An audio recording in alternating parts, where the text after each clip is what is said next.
Oke, shalom semua anak-anak yang dikasihi Tuhan. Oke, saya harap anak-anak semua berada dalam keadaan yang sehat dan gembira. Sebelum kita memulai untuk memuji dan memuliakan nama Tuhan pada hari ini, mari saya ajak semua anak-anak untuk berdoa bersama. Mari kita lipat tangan dan kita berdoa.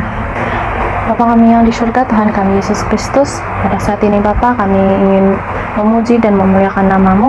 Berkati persekutuan kami ketika ini, dimanapun kami berada, supaya berkat-Mu terus-menerus menyertai lewat kehidupan kami.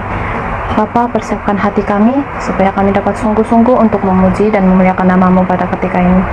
Semua ini Bapa, kami ingin serahkan hanya di dalam nama Tuhan kami Yesus Kristus. Kami sudah berdoa dan mengucap syukur. Amin.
Sebentar tadi kami telah menyerahkan uang persembahan kami sebagai tanda ucapan syukur dan terima kasih. Maka dari itu kami berdoa, Bapa kami yang ada di surga, dimuliakanlah nama-Mu, datanglah kerajaan-Mu, jadilah kehendak-Mu di atas bumi seperti di dalam surga. Berilah kami rezeki pada hari ini, dan ampunilah kesalahan kami, seperti kami pun mengampuni yang bersalah pada kami. dan janganlah masukkan kami ke dalam pencobaan, tetapi bebaskanlah kami dari yang jahat.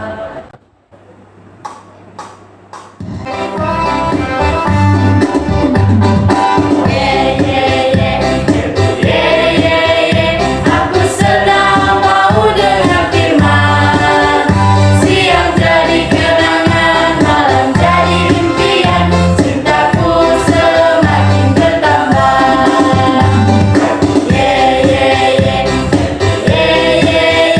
Aku sedang mau dengar firman, siang jadi kenangan, malam jadi impian, cintaku semakin bertambah. Shalom, selamat Paskah daripada PKK Paroki Matunggung. Baiklah, sebelum kita mendengar cerita Alkitab pada Minggu Suci atau Minggu Paskah ini, mari saya pimpin Anda dalam doa. Kunci tangan, kita berdoa.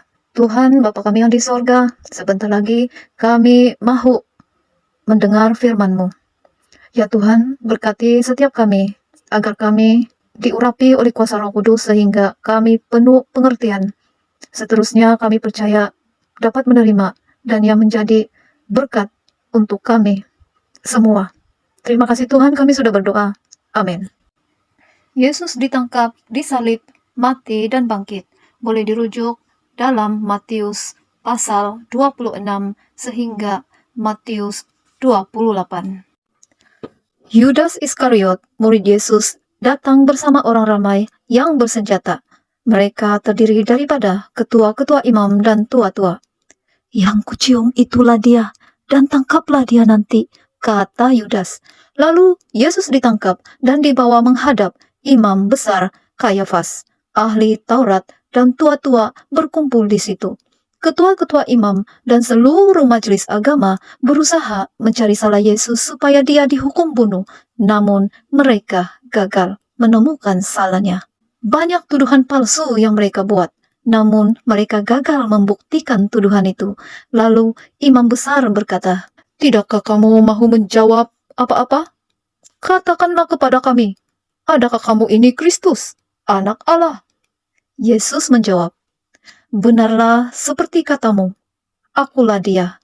Kelak kamu akan melihat Anak Manusia duduk di sebelah kanan yang Maha Kuasa dan datang dalam awan di langit." Lalu imam besar mengoyakkan pakaiannya dan berkata, "Apa perlunya saksi lagi? Sekarang kamu telah mendengar kata-katanya. Bagaimana pendapat kamu?" Mereka menjawab, "Bunuh dia!" Pada awal pagi esoknya, Yesus diikat dan dibawa kepada Gubernur Pontius Pilatus. "Adakah engkau raja orang Yahudi?" tanya Pilatus. Yesus menjawab, "Begitulah seperti katamu. Lihat, begitu banyak tuduhan mereka terhadap engkau," kata Pilatus. Tetapi Yesus tidak menjawab sepatah pun. Pilatus merasa heran melihat Yesus dan berkata lagi, "Apa yang harus kubuat dengan Yesus?" Orang ramai berkata, "Salibkan dia!" Pilatus bertanya lagi, "Tetapi kejahatan apa yang dia telah lakukan?" Namun mereka berteriak dengan kuat lagi, "Salibkan dia!" Di situ juga ada seorang banduan yang jahat bernama Barabas. Dia bersalah karena membunuh. Mereka mahu Barabas diampuni dan dibebaskan. Yesus disebat, diserahkan untuk disalibkan. Yesus memikul salibnya. Dia disiksa, berdarah, dan sengsara. Dia juga diejek oleh askar-askar Gubernur. Mereka membuat mahkota duri, lalu memakaikannya di kepala Yesus sambil ketawa. "Salam, hai Raja orang Yahudi." Hehehe. Seorang lelaki bernama Simon dari Kirene. Mereka paksa untuk mengangkat kayu salib Yesus. Mereka membawa Yesus ke tempat yang bernama Golgata, yang bermaksud tempat tengkorak. Yesus disalibkan pada jam 9 pagi. Orang yang lalu di situ mengejeknya. Hei, engkau yang mahu memusnahkan bait suci dan membenanya semula dalam 3 hari saja. Selamatkanlah dirimu. Kalau engkau memang anak Allah, turun dari salib itu. Ketua imam ahli Taurat juga mengejeknya dan berkata, orang lain dia selamatkan, tapi tidak mampu dia selamatkan dirinya sendiri. Hahaha. Di kiri dan kanan Yesus juga disalibkan 2 orang perompak. Jika engkau Kristus, selamatkanlah dirimu dan kami. Namun yang disalibkan di kanan Yesus berkata, kita memang patut dihukum sebab kita jahat. Tapi orang ini tidak ada satu salah pun. Yesus, lihatlah aku apabila engkau datang sebagai Raja. Yesus berkata, sesungguhnya hari ini juga engkau bersama denganku. Pada jam 12 tengah hari, seluruh daerah itu menjadi gelap. Dan pada jam 3 petang, Yesus berseru dengan suara nyaring, ya Allahku, mengapa kau tinggalkan aku? Yesus pun menyerahkan nyawanya. Ketika itu, tabir bait suci terbelah 2 dari atas ke bawah. Bumi bergegar, batu-batu terpecah. Benarlah dia anak Allah. Ketua tentera dan orang yang mengawal Yesus di sana berkata dalam ketakutan. Yusuf, orang Arimatia, memberanikan diri berjumpa Pilatus dan meminta mayat Yesus. Mayat Yesus dibungkus dengan kain linen, diawet dan diwangikan dengan minyak mur dan minyak gaharu, lalu dikuburkan. Kubur itu ditutup dengan sebuah batu besar. Pada esoknya, ketua-ketua imam dan orang Farisi datang beramai-ramai menghadap Pilatus. Tuan, kami teringat Yesus pernah berkata, sesudah 3 hari, aku akan bangkit. Jadi, perintahkanlah orang untuk menjaga kuburnya. Selepas hari Sabat, ketika matahari terbit, Maria Magdalena dan Maria yang lain pergi ke kubur Yesus. Tiba-tiba terjadi gempa bumi yang kuat, karena seorang malaikat Tuhan turun dari surga dan menggulingkan batu penutup kubur Yesus. Penjaga-penjaga di situ ketakutan dan jatuh seperti orang mati. Malaikat itu berkata kepada perempuan-perempuan itu, jangan takut. Aku tahu kamu mencari Yesus yang mati di kayu salib. Dia tiada di sini. Dia telah bangkit dan hidup semula. Marilah, lihatlah sendiri di tempat ia dibaringkan. Pergi dan katakanlah kepada murid-muridnya bahwa dia telah bangkit dari kematiannya. Dia mendahului di Galilea. Di sana kamu akan melihatnya. Mereka pun segera pergi dengan takut, tapi amat gembira, sebab Yesus sudah bangkit. Tiba-tiba dalam perjalanan, Yesus muncul dan berkata kepada perempuan-perempuan itu, salam sejahtera. Jangan takut, pergi dan katakanlah kepada saudara-saudaraku supaya ke Galilea. Sementara itu, para penjaga-penjaga melapor peristiwa itu kepada ketua-ketua imam. Namun mereka diberi uang yang banyak supaya mereka berbohong. Beritahu orang, para murid Yesus datang waktu malam dan mencuri mayatnya. Ugut mereka kepada para penjaga kubur itu. Mesti kita semua yang mendengar cerita itu merasa amat heran, takjub, dalam masa yang sama punya sukacita yang besar bahwa Tuhan Yesus kita hidup untuk selama-lamanya. Daripada cerita Alkitab untuk Minggu Paskah ini, kita boleh belajar. Pertama, kita tahu bahwa Yesus sengsara dan mati di kayu salib supaya dosa kita diampuni. Yang kedua, oleh itu kita harus bersukacita karena Yesus bangkit dari kematian dan hidup untuk selama-lamanya. Dan yang ketiga, kita yang sudah tahu akan cerita ini haruslah mengabarkan berita baik ini kepada semua orang. Termasuklah ibu bapa, adik-beradik kita, kawan-kawan keluarga.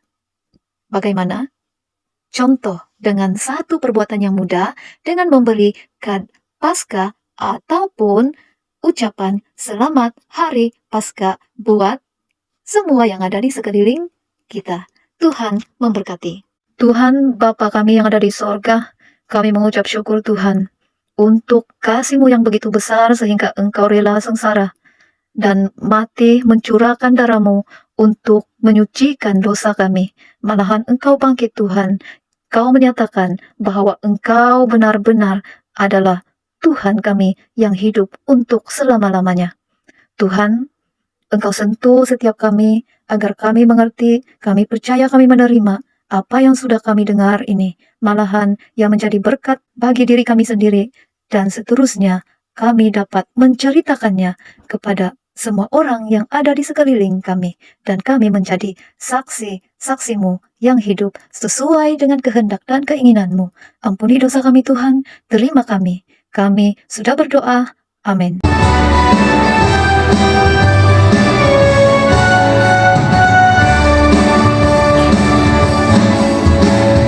Kasih Yesus indah indah oh indah, kasih Yesus indah indah oh indah, kasih Yesus indah indah oh indah, kasih Yesus indah indah oh indah, lebih indah dari pelangi, lebih indah dari bintang di langit, lebih indah dari bunga di taman. Oh Yesusku, lebih indah dari pelangi, lebih indah dari bintang di langit, lebih indah dari bunga di taman. Oh Yesusku. Ayat hafalan untuk hari ini ialah 1 Korintus 15 ayat 13b. Kalau tidak ada kebangkitan orang mati, maka Kristus juga tidak dibangkitkan. Kalau tidak ada kebangkitan orang mati, maka Kristus juga tidak dibangkitkan.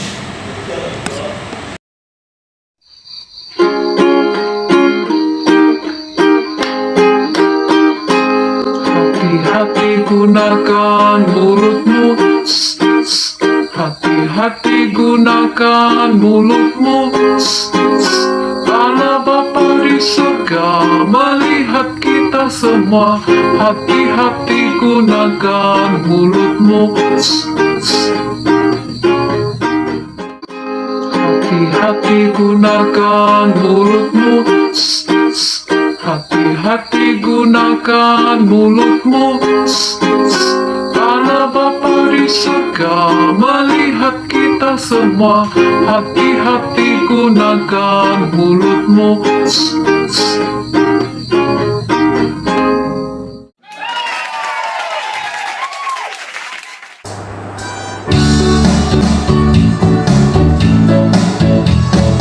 Yesus pokok dan kita cabangnya, tinggallah di dalamnya. Yesus pokok dan kita cabangnya, tinggallah di dalamnya. Yesus pokok dan kita cabangnya, tinggallah di dalamnya. Pastinya kau akan berbuah. Yesus cintaku, ku cinta kau, kau cinta Dia. Yesus cintaku, ku cinta kau, kau cinta Dia. Yesus pokok dan kita cabangnya, tinggallah di dalamnya. Yesus pokok dan kita cabangnya, tinggallah di dalamnya. Yesus pokok dan kita cabangnya, tinggallah di dalamnya. Pastinya kau akan berbuah. Hai anak-anak, kita sudah berada di penghujung ibadah online kita pada hari ini. Oleh itu, mari kita lipat tangan, kita tutup mata, dan kita berdoa. Bapa kami yang di surga, yang kami kenal di dalam nama Tuhan kami Yesus Kristus, kami berterima kasih Tuhan dan mengucap syukur lewat penyertaan-Mu sepanjang ibadah online kami pada hari ini. Terima kasih Tuhan, dan kami serahkan semua anak-anak-Mu agar terus menjadi terang bagi dunia. Terima kasih Tuhan, di dalam nama Tuhan kami Yesus Kristus kami berdoa dan mengucap syukur. Amin.